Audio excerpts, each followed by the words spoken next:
एक चोर था गोवर्धन डाकू, बहुत नामी डाकू था।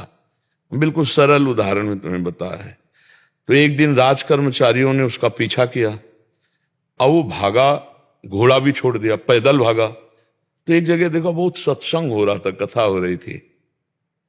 पंडित परशुराम जी महाराज कथा कर रहे थे, करमैती बाई के पिता। ये प्रमाणित कथा हम आपको बता रहे। तो उस सभा में घुस गया। तो राज कर्मचारी आए, सोचा सभा में चोर कैसे हो सकता है, यहां तो चोर घुसने का अब उसको पाया ही नहीं। जब कथा 2-3 घंटे बाद समाप्त हुई तो कथा का प्रसंग चल रहा था। वृंदावन में श्री बांके बिहारी लाल को आज यशोदा मैया ने सोने की करधनी, सोना, वो तो चोर आदमी, करधनी सोने की। भगवान श्री कृष्ण चंद्र जी को बांके बिहारी को कह के पुकार, 8 वर्ष की अवस्था है, मैया ने सोने की लकुट दी, सोने का। अरे इतना माल एक साधारण, और गाय चराने अपने सखाओं के साथ जा रहे हैं। कथा समाप्त हुई, नजदीक पहुंचा, चाकू निकाली, पंडित परशुराम जी के गले में लगाई, पता लिखो। ये जो इतना धनी बालक का वर्णन कर रहे थे, पता लिखो। उन्होंने देखा तो उनका डाकू है जो मेरा नाम सुन करके भयभीत हो जाते हैं, हमारा नाम गोवर्धन डाकू है। कहा भैया इतनी तुम्हें जल्दीबाजी क्या है? बोले पता लिखो। केवल कहा? बोले मथुरा क्षेत्र वृंदावन, बाप का नाम नंद बाबा, कन्हैया, गाय चराना। पर सुनो, तुम्हारे जैसे डाकू उसको चोरी नहीं कर सकते, बहुत नटनागर, बहुत प्रवीण बालक है वो। तो उन्होंने कहा तुम हमको ऐसा समझते हो, अकेले अकेले राजाओं के महलों को लूट लिया है।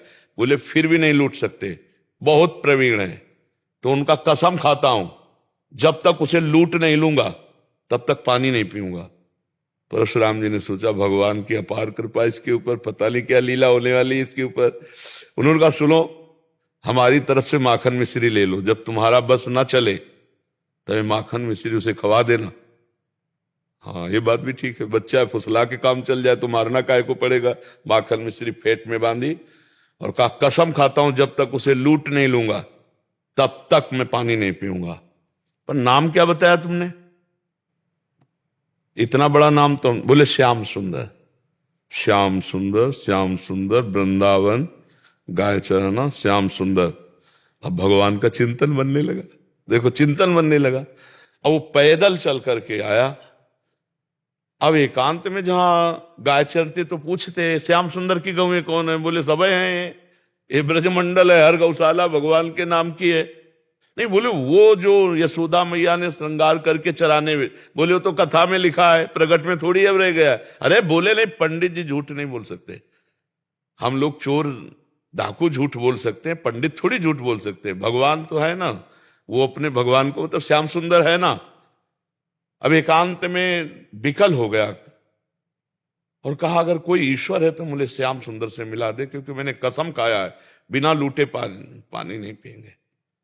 इतने में आवाज आई एक ग्वारिया पर, ए श्याम सुंदर तुम्हारी गाय इधर जा रही। अरे दौड़ा उधर, देखा कमर में हाथ रखे, न जाने कौन से गुण पर दयाली दिली जाते हैं, पीतांबर की फेट, वैसे ही श्रृंगार जैसा पंडित जी ने वर्णन किया था। श्याम सुंदर, कमल नयन, मोर मुकुट और करधनी और लकुट। उसने हर चाकू निकाली, हर सखा को, और वो सब सखा दिव्य, वो गायें दिव्य भगवान ने प्रकट की थी।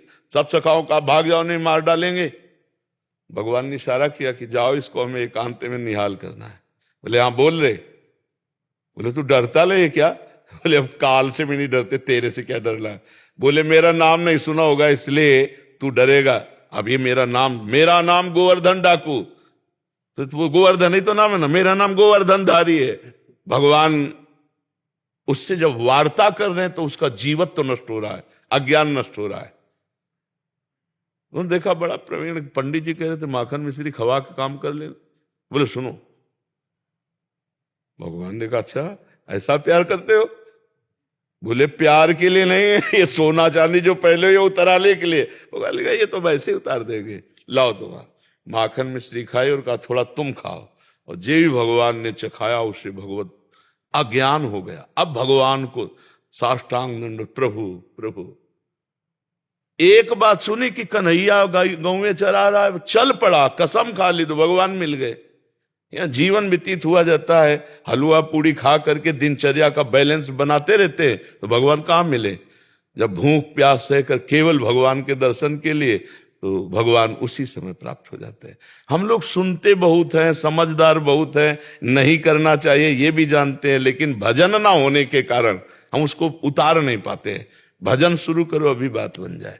नाम जप करो और निश्चय करो कि मुझे इस मार्ग में चलना है, तो पापाचरण नहीं करना है, गंदी बात नहीं करनी, किसी को दुख नहीं देना, किसी का अहित नहीं करना, तो मंगल शुरू हो जाए। अभी दिव्यता आने लगे अंदर, अंदर की दिव्यता, ये बाहर शरीर का राग छूट जाता है। समझ पा रहे आप?